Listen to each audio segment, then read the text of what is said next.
Okay, so to understand how inverters work, we need to understand about resistance, impedance, and a thing called power factor. Okay, and in simple terms, it's all about how the electrical network views the path or the road that the current needs to take. So, in the case of the traditional transformer welder, is the road a little bit narrow, a little bit tight, i.e. there's going to be high resistance to power moving through that circuit? Or is the path or road an absolute highway that's built to take a lot of current fast and efficiently? That's what inverters do. I'll illustrate it a little bit more. So if we take it that these two car batteries are current and this trolley and the road are the wire we want to move it through, you have to ask yourself the question, is it going to be super quick? You see, there's nothing new about inverters. They've been around for quite a long time. Now I don't know the exact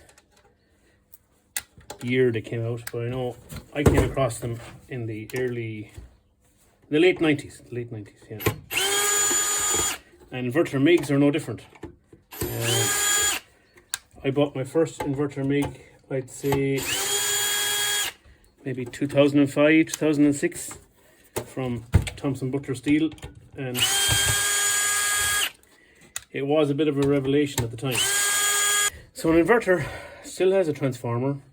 It still takes power in and turns it into welding current. However, it just does it extremely efficiently. Okay, it smooths out the path that makes sure that every ounce of power that you get from the from your electricity network gets down to the torch and is transferred into your arc. The older transformer models, there was inefficiencies, and there's a lot of heat generated. And while there's still heat generated here, it's mainly to keep these electronic components cool as opposed to keeping the transformer cool. And that is one of the reasons why they can't build a traditional transformer machine to a large scale like a 350 or a 400 amp anymore, because there's a new regulation that states that the idling power consumption of a welder, a single phase welder, has to be 50 watts. That's simply not possible on a large machine with a lot of heat that needs to be dissipated. It is possible on a smaller machine that's more efficient. So, all that being said, while inverters do seem to be the future, regulations have deemed it so. If you have a decent amperage transformer welder, transformer MIG, my advice is look after it.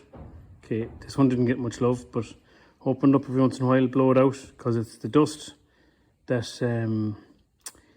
does the damage, gets into the contactor, gets into the switches.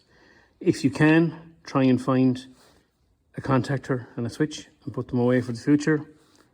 I know many you won't, but that will be the saving of the machine, and that will be the longevity of it. But yeah, the message is, if you have one of these transformer welders and you like it, mind it, because they ain't going to be seen again.